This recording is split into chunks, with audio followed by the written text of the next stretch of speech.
अस्सलाम वालेकुम। अपने YouTube चैनल ज्ञान ध्यान के साथ आपका दोस्त तलहा अनवर हाजिर खिदमत है।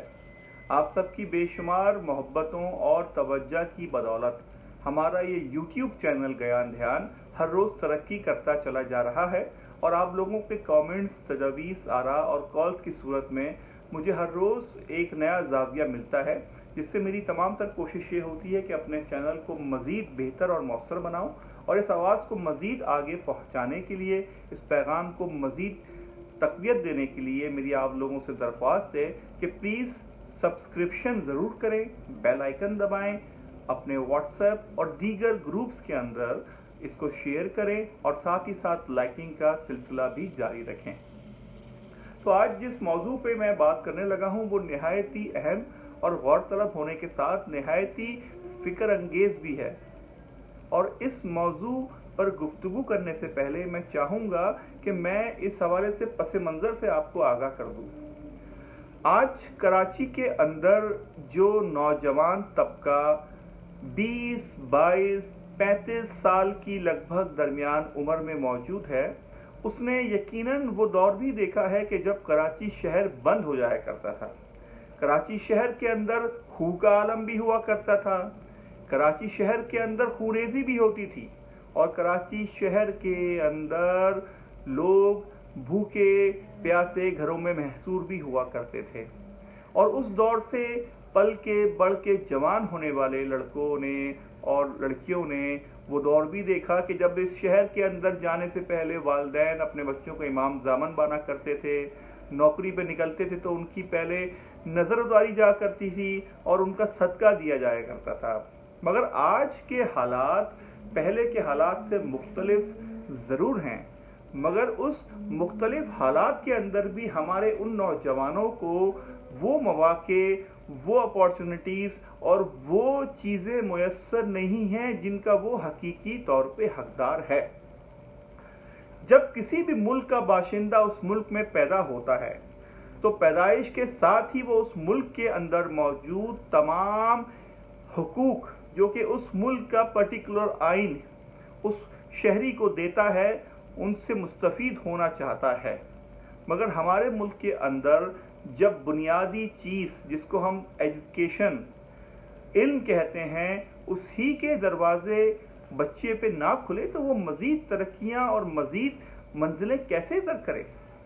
जिस मुल्क के सरकारी तालीमी इदारों के अंदर ये आलम हो कि वहाँ पे टीचर्स ना हो, वहाँ पे बच्चे के बैठने के लिए सहूलियात ना हो, वहाँ पे मुनासिब रोशनी हवा का गुज़र ना हो और साथ ही साथ वो बच्चा प्रॉपर इल्म की तरबीज में अपना हिस्सा ना डाल सके, इल्म को हासिल ना कर सके, तहसील इल्म ना कर सके, तो क्या इस बात की गारंटी है कि वो एक माशरे का जिम्मेदार और प्रोडक्टिव और यूजफुल रुकन बन के आने वाले वक्तों में मुल्क की तरक्की में किरदार अदा करेगा? हर शख्स, हर बच्चा तो अफोर्ड नहीं कर सकता कि वो महंगी तालीम के हसूल के लिए प्राइवेट स्कूलों का राब्ता करे, प्राइवेट स्कूलों में दाखिले के लिए भारी मद की फीस अदा करे। तो यकीनन हमारे जो सरकारी दर्सगाहें हैं जो कि इनिशियल स्टेजेस पे बच्चों को इल्म की शमा से आगाही करने के लिए मौजूद हैं, उनका ये किरदार होना चाहिए कि वो अपने बच्चों को इल्म से आगाह करें, इल्म की शमा से उनकी आबियारी करें। मगर जब यही बुनियादी स्टेप हमारा बच्चा नहीं हासिल कर पाता तो फिर उसकी आगे की ज़िंदगी की गारंटी कौन दे सकता है? जो मगरिब याफ्ता ममालिक, जो दीगर ममालिक जहाँ पे हमारे दोस्त अहबाब आपके अजीज़ व अकारिब रहते हैं, उनसे अगर कभी आपका डिस्कशन हुआ हो या कभी गुफ्तगू का इत्तेफाक हुआ हो तो यकीनन उन्होंने ये बात आपसे शेयर की होगी कि उनके ममालिक में बच्चे को स्कूल दाखिल कराने की जो बुनियादी उम्र है वो 5 साल से ज़्यादा और कम नहीं होती। एग्जैक्टली 5 साल की उम्र में उनको दाखिला दिया जाता है और जब वो 5 साल के अंदर दाखिला लेता है तो उसको बुनियादी स्टार्टिंग से ही इस बात पर राग़िब किया जाता है कि उसके अंदर के रुझानात और उस बच्चे के शौक़ को मद्देनज़र रखते हुए उसकी मज़ीद आला तालीम का बंदोबस्त किया जाए। मगर हमारे यहाँ वही रिवायती चैप्टर्स और वही रिवायती निसाब पढ़ा के बच्चे को मजबूर किया जाता है कि बचपन से ही उसके जहन में डॉक्टरी, इंजीनियरिंग या किसी भी एक पर्टिकुलर शोबा जिसकी तरफ उसके वालिदैन करते थे उसके जहन में बिठा दिया जाए। मगर यही तरीक़ेकार, यही एक फोर्सफुल अडॉप्शन हमारे माशरे को तरक्की से रोक रही है। होना तो दरअसल ये चाहिए कि हमारे बच्चों की पैदाइश के साथ ही उनकी तरबियत और ग्रोथ का बंदोबस्त घरेलू एहतमाम के साथ साथ रियासत की सतह पर भी हो। यानी कि एक बच्चे के मुस्तकबिल के तय्युन और मुस्तकबिल की आने वाली ज़रूरियात को मद्देनज़र रखते हुए इस मुल्क की तरक्की का एक अहम किरदार अदा रखते हुए उन बच्चों को हमें न सिर्फ बुनियाद से ही तालीम अच्छी देनी चाहिए बल्कि उनके लिए उनके शौक़ और उनकी सलाहियतों को जो खुदा ने उनके अंदर वदियत की हैं वो देखते हुए उनके लिए इल्म का और इल्म की तहसील का बंदोबस्त करना चाहिए। अगर हम दूसरे मौजू पे आएँ जो कि साथ ही साथ हमारी करियर काउंसलिंग या हमारे नौजवान नस्ल के जॉब ढूंढने या अपने आप को माशी तौर पे सरगर्म करने के हवाले से है, तो जब हर कैफ किसी भी तरीके से बच्चा अपनी तालीम हासिल करके माशरे के अंदर कदम रखता है तो वो ये देखता है कि जो तालीम मैंने हासिल की, जो निसाबी और दरसी कुतुब से मैंने सीखा, प्रैक्टिकली तो वो मुझे कहीं नजर ही नहीं आता। यानी कि जब वो एक अमली जिंदगी में कदम रखता है तो जो 18 साल 20 साल की तालीम में वो पढ़ चुका है कि ईमानदारी, सच्चाई, रास्तबाजी और मेहनत, वो तो प्रैक्टिकली बिल्कुल वैनिश्ड है, उसका कोई सिरे से वजूद ही नहीं। यानी कि वो नौकरी के दौरान जब ये देखे कि चापलूस, बेईमान, मफाद परस, झूठे और गीबत करने वाले आगे हैं और वो बेचारा मेहनती, सच्चा, खरा और अपने आप से कमिटेड, अपने इदारे के लिए एक हिम्मत रखने वाला नौजवान जब ये सब देखता है तो वो यकीनन बददिल हो जाता है और साथ ही साथ वो उन लोगों की इज्जत अफजाई देखता है कि जो इस तरह की गैर अखलाकी सरगर्मियां करते हैं और उनके लोग आगे पीछे फिरते हैं। तो वो कहता है कि भाई दरअसल यही मयार है, मुझे मेरे असातिज़ा, मेरे वालिदैन ने गलत तालीम दे दी, मुझे तो यही करना चाहिए कि जिनके पीछे आज दुनिया फॉलो कर रही है। तो हमारे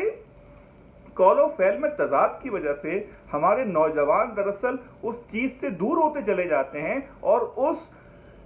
सच्चे रास्ते को छोड़ के उस गलत रास्ते के पीछे जाने लगते हैं कि जहां अंजाम आखिरत में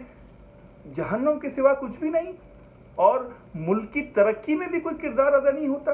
क्योंकि जब इंफरादी सतह पे हम अपने अंदर ईमानदारी नहीं लाएंगे, अपने आप से, अपनी नौकरी से, अपने कारोबार से कमिटेड नहीं होंगे तो जनाब कैसे मुल्क तरक्की करेगा। तो इस बात को समझने की ज़रूरत है और इस बात पे गौर करने की ज़रूरत है कि हमारी बुनियाद, हमारे बच्चों की बेस ही दरअसल इस कदर स्ट्रॉन्ग की जाए कि आगे जाके उनको तेज़ हवा भी हिला ना सके, उनको आने वाली आंधियाँ भी उनके मकसद से दूर न कर सकें। तो हमारे मुल्क की सतह पे ऐसे इक़दाम बरूए काल लाने चाहिए जहाँ हमारे बच्चे इल्म के साथ साथ अपनी किरदार साजी पर भी तवज्जो कर सकें। अब जब हम बात के बाद इससे आगे बढ़ने की अगली गुफ्तगू को शुरू करने लगे हैं तो उससे पहले मेरे पास कुछ दोस्तों के मैसेजेस और ईमेल्स आई हैं। मैं चाहने लगा हूं कि वो पहले मैं आपसे शेयर कर लूं ताकि मज़ीद गुफ्तगू को हम आगे बढ़ा सकें। मुझे कराची के इलाके नॉर्थ नाज़िमाबाद से मिस आर, मैं नाम नहीं बता रहा हूं उनका क्योंकि मुझे मुनासिब नहीं लगेगा, मिस आर ने मुझसे पूछा है कि सरतला हमारे इस नौजवान माशरे के अंदर जो लोग सच्चाई को तरजीह देते हैं उनके लिए इतनी रुकावटें क्यों पैदा की जाती हैं और आप हमेशा इस बात पे जोर देते हैं कि सच्चा रास्ता ना छोड़ें। तो सरतला ये बताएं कि क्या ये सच्चा रास्ता हमारे आज के माशरे के अंदर तरक्की करने वाले लोगों ने अपनाया है या आप महज बात को जोर देने के अलावा कुछ नहीं कर सकते। बहुत अच्छा सवाल किया आपने मेरे साथ। मैं आपकी बात से 100% मुत्तफिक हूँ। मैं अपनी बात के सिवा, अपनी बात पे जोर देने के सिवा, आपको आगाह करने के सिवा कुछ भी नहीं कर सकता, क्योंकि हकाइक और सच्चाई यही है कि जब तक हमने इस मुल्क के अंदर, इस मुल्क के लिए, इस मुल्क की तरवीज के लिए, इस मुल्क की आगाही के लिए जब तक हमने अपने آپ کو اسٹرانگ نہیں کرنا, اپنے آپ کو رضامند نہیں کرنا, یہ ملک ترقی نہیں کر سکتا جناب. اور ملک کی ترقی کے لیے ضروری ہے کہ ہم سب ایک قوم ہو کے سوچیں, کیونکہ ایک قوم ہو کے سوچنا اور ایک قوم کی طرح جدوجہد کرنا ہی دراصل اقوام کو اقوام عالم میں ترقی دلاتا ہے. اور ہمارے یہاں اگر آپ اس بات پہ غور کریں کہ ہم کس طرح جیتے ہیں اور ہمارے رہن اور سہن اور ہمارے انداز و اطوار میں کیا چیز غور طلب ہے, تو ہمیں نظر یہ آتا ہے کہ ہم صرف اور صرف اپنے گروہ, اپنے خاندان, اپنے طرز فکر کے حامل لوگوں کے ساتھ ہی بات کرنا پسند کرتے ہیں. یعنی کہ اگر کوئی سیکٹ آف کمیونٹی ایک ساتھ رہتا ہے, ایک ساتھ پلتا بڑھتا ہے, اس کے مفادات ایک دوسرے سے وابستہ ہیں, تو اس کو اس بات کی ہرگز پرواہ نہیں ہوتی کہ اس طرز عمل سے ملک کا کیا ہوگا. مجھے اس موقع پہ ایک بڑی اچھی بات یاد آ رہی ہے. ایک مفکر نے ایک دفعہ ذکر کیا تھا کہ وہ ایک ملک کے دورے پہ تھا, تو دوران سفر ان کی ملاقات ایک دوسرے صاحب سے ہو گئی. تو ان صاحب نے کہا کہ جناب میرے پاس کچھ ڈالرز ہیں اور مجھے وہ ڈالرز ایکسچینج کرانے ہیں. تو انہوں نے ان کو کہا کہ جناب آپ فلاں جگہ جائیے اور اس کے عوض اتنے پیسے لے لیجئے. تو جب وہ صاحب اس کاؤنٹر پہ گئے اور کاؤنٹر پہ جا کے وہ ڈالرز ان کو دیے اور اپنی کرنسی چاہی, تو انہوں نے کہا جناب آپ ایسا کریں کہ ان کو اس بینک کے بجائے میرے پرسنل اکاؤنٹ سے یا میرے ایک پرسنل بندے کے تھرو آپ کیش کرا لیں, کیونکہ یہاں تو جناب اس کا کچھ ٹیکس ہے وہ کٹے گا اور میں اتنی چاہوں گا کہ وہ ٹیکس کٹے. اس نے بولا یہ ٹیکس بے شک کٹے, مگر اس کی کٹوتی سے اگر میرا ملک فائدہ حاصل کرتا ہے تو میں ایسے ٹیکس کو ہمیشہ کٹوانا چاہوں گا. کیا ایسی طرز سوچ, ایسی فکر ہمارے یہاں نہیں پائی جا سکتی؟ ہم تو یہ سوچتے ہیں کہ جناب 2 روپے بھی اگر بچ رہے ہوں کسی بھی طریقے سے, چاہے وہ ٹیکس کی صورت میں ہم مار لیں یا بیسک ادائیگی کی صورت میں, تو مار لیں. اس کے لیے ہم باقاعدہ ماہرین کی خدمت لیا کرتے ہیں اور حکومت کو جو جانے والا ٹیکس ہے اس کو چوری کر کے فخری انداز سے بتاتے ہیں کہ جناب ہم نے جو ٹیکس چوری کر لیا. تو مجھے لگتا ہے کہ ہم جب تک ایک سوچ ہو کے صرف اور صرف ملک کی حد تک نہیں سوچیں گے تو مجھے نہیں لگتا کہ ہمارے اس ملک میں کوئی تبدیلی آئے گی. ہمیں سب سے پہلے اپنے ملک کا اور اپنی قوم کا, اپنے لوگوں کا سوچنا ہوگا, اور یہ سوچنا ہوگا کہ ہم کیا بیج بو رہے ہیں, کیونکہ جو بیج آپ بوئیں گے در حقیقت وہی بیج کا پھل ہماری اور آپ کی آنے والی نسلیں کھائیں گی. آج کا جو دوسرا سوال مجھے موصول ہوا ہے اس کے اندر مجھ سے جناب جیم کہتے ہیں, طلحہ مجھے آپ کی ویڈیوز بہت اچھی لگتی ہیں اور میں آپ کی ویڈیوز دیکھ کے یقیناً آپ سے بات بھی کرنا چاہتا ہوں, مگر مجھے لگتا ہے کہ آپ اپنی ویڈیوز کے اندر کچھ زیادہ ہی جذباتی ہو جاتے ہیں.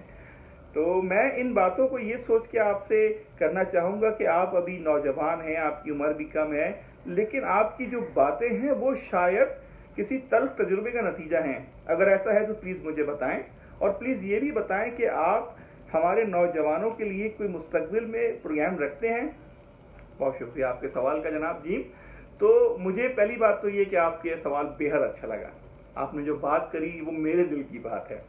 میں اپنے نوجوانوں کے لیے یقینی طور پہ مستقبل میں بہت کچھ کرنا چاہتا ہوں, اور میں یہ بھی چاہتا ہوں کہ ہمارے نوجوان دنیا کے ان نوجوانوں کی صف میں شامل ہوں کہ جن کا مقصد ملک کی ترقی کے سوا کچھ نہیں. مگر بات یہ ہے جناب کہ جب تک ہمارے اندر ایک تائی نہیں ہوگی, جب ہمارے اندر ایک سوچ نہیں ہوگی, تو یہ کیسے ممکن ہوگا؟ اور آپ نے جو مجھ سے سوال کیا تو اس کے جواب میں یہ کہنا چاہتا ہوں کہ میں اس ملک کا ایک عام شہری ہوں, اور ایک عام شہری ہونے کے ناطے, ایک عام پاکستانی ہونے کے ناطے میری یہ خواہش ہے کہ اس ملک کا نام عام نہ ہو, زبان زد عام ہو. اس ملک کی جو تشہیر ہے, اس ملک کی جو تعریف ہے, وہ ہر دنیا کے دوسرے شہری کے ملک پہ ہو. اور یہ تعریف, یہ تشہیر جب تک نہیں ہو سکتی جب تک کہ ہم اپنی صفوں کے اندر اتحاد نہ لائیں, جب تک کہ ہم اپنے اندر ایک دوسرے کے ساتھ یکجائی اختیار نہ کریں, اور جب تک ہم اس بات کو نہ سمجھیں کہ انفرادی سطح پہ تبدیلی ہی دراصل ملکی سطح پہ تبدیلی لاتی ہے. آپ کو اور مجھے اس ملک نے کیا نہیں دیا؟ ایک آزاد فضا دی جہاں آپ اور میں سانس لیتے ہیں, ایک ایسا حسین معاشرہ دیا جہاں پہ ہر نعمت موجود ہے, چاہے وہ نعمت کم ہو یا زیادہ.